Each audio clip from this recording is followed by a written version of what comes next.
Hello and welcome to Clavy News Desk. We're reaching you live from Nigeria's capital city. I am Imifono Kon. The Senate President, Godswill Akpabio, is facing fresh allegations from his sister-in-law, Pat Akpabio, who took to Facebook to launch a plastering attack on him. Pat, who is married to Akpabio's brother Ibanga, accused the former Akwa Ibom governor of being linked to several unresolved killings in the state. She also alleged that Akpabio once accused her husband of murdering a close associate, causing his 2029 senatorial loss and running away with his campaign funds. Pat described the Senate president as unworthy of the people's trust and vowed to challenge him in the 2027 senatorial election. She further dared him to respond to her claims, threatening to release more damaging information. In reaction, Akpabio's spokesperson, Eseme Yibo, dismissed the accusations and advised Pat to present any evidence to security agencies rather than post on social media, insisting that the Senate president is too busy to respond to such claims. At a time when the Nigerian president, Bola Ahmed Tinubu, approved clemency for 175 convicts and ex-offenders, including Mariam Sanda, who was convicted in 2020 by Justice Yusuf Alilu of the FCT High Court for killing her husband, Ali Robelo, the Nasarawa State Ministry of Justice has formally requested the consent of Governor Abdullahi Sule to execute Oluwatomileyin Ajayi, who was convicted of murdering a female National Youth Service Corps member, Salome Adaido. Reports say Ajayi was not remorseful for this offense he agreed to have committed. So, where do we go from here? Clavy News correspondent is asking. Recall that Ajayi was sentenced to death by hanging by a state high court sitting in Lafia on June 26, 2025, after being found guilty in a murder case that attracted widespread public attention due to its gruesome nature. According to the Attorney General, the convict had a 90-day window to file an appeal, which expired on September 26, 2025, without any appeal being lodged. With the appeal period now over, the ministry has commenced the legal process required to obtain the governor's final approval for the execution of Ajayi in line with the constitutional provisions. Ajayi execution is coming at a time when stakeholders have joined global voices to call for the abolition of death penalty. Death penalty in Nigeria, I'll try not to use all this technical term, but that simply means that Nigeria is one of the countries where there are certain crimes that the law says must be punishable by death. And this means that the judges are not even allowed to exercise their discretion looking at the facts of the case before them. Yes, an offense may have occurred, but there are always facts. There are always surrounding facts that judges would like to put into consideration to be able to arrive at the appropriate sentence. And let me also remind you that the death penalty is a final form of punishment. Once execution is carried out, is it reversible? We do not have the opportunity to bring back anyone when evidence surfaces, and it does happen several times, to show that the person is innocent.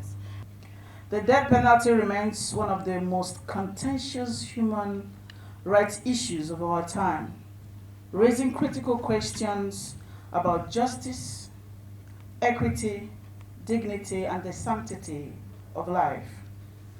As a commission, we recognize the complex debate surrounding capital punishment. However, we also reaffirm that every human being has the inherent right to life, as guaranteed under our Constitution and international human rights instruments, to which Nigeria is a party.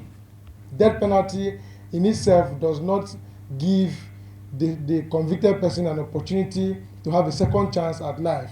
And so the Nigerian Bar Association today joins the global call for the abolition of death penalty.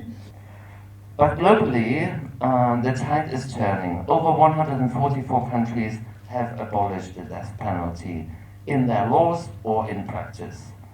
This is a reflection of a growing international consensus that capital punishment is a violation of human rights. Australia's position is clear. We oppose the death penalty in all circumstances and continue to call for its global abolition. It is a cruel, inhumane and ineffective punishment that undermines human dignity and justice. Ajayi, a 31-year-old gospel singer, was arrested in January 2025 after being caught by churchgoers carrying the severed head of his 24-year-old girlfriend, Salome Adaidu, a corps member serving in Abuja. A dismembered body was later discovered in Ajayi's apartment in New Karishikaro local government area of Nasarawa State. During his trial, Ajayi confessed to killing her out of jealousy after discovering messages on her phone, adding that he has no regrets. A 2025 report from the Nigerian Correctional Service shows that there are still over 3,500 persons on death row in Nigeria, accounting for one of the largest death row populations in sub-Saharan Africa. A senior customs officer has been found dead in a hotel room in Katsina under mysterious circumstances. The officer, identified as Assistant Superintendent of Customs Lawa Tukuru, reportedly checked into Morijani Hotel on October 15 but was later discovered lifeless by hotel staff around 8:30 in the morning. Authorities say empty sachets of suspected substances were found in waste basket of his room. Sources revealed that 3 women, Khadija Ali, 34, Aisha Lawal, 30, and Afsat Yusuf, 22, were at the hotel during the incident. Khadija and Aisha allegedly spent the night with the deceased, while Afsat joined them later and also lodged at the hotel. The officer's body was later taken to the Federal Medical Center, Katsina, where he was confirmed dead and deposited for autopsy. Meanwhile, the Nigeria Customs Service has been notified as police launch an investigation to determine the exact cause of death and the role of those present at the hotel that night. May his soul rest in peace. There was mild drama at an area court in Ilorin when a woman suddenly collapsed after her husband insisted on ending their marriage. The woman, identified as Mulkat Yusuf, fainted moments after her husband Isiaq Abdul Ganiyu told the court he was no longer interested in the marriage. Before the incident, Mulkat had pleaded with the court to save the union, saying she had given birth to 6 children and had nowhere else to go. But as she walked out of the courtroom in shock, she reportedly slumped as court officials quickly rushed to her head and revived her by splashing water on her face. Presiding Judge Toyin Oluko advised the woman to seek every possible means of reconciliation with her husband before the next sitting. The case has been adjourned to December 10th for a report on settlement or continuation of hearing. A family celebration in Brazil has ended in tragedy after a 52-year-old mother and a 21-year-old daughter reportedly died from eating a poisoned birthday cake in São Paulo.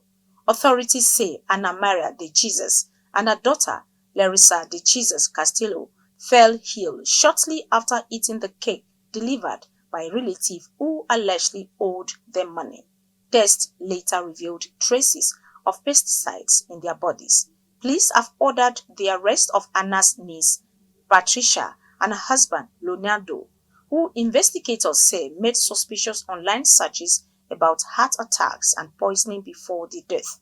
The São Paulo Homicide Unit is now probing the case, which has shocked the Iperanca community and left questions over what should have been a simple family celebration. May their soul rest in peace. And that's the news. You can follow up on latest events and happenings around you via social media platforms on Facebook, Instagram, and YouTube at Clavy News Desk, or via handle on X, formerly known as Twitter, at Clavy Online. Many thanks for watching. I am Imefonokun.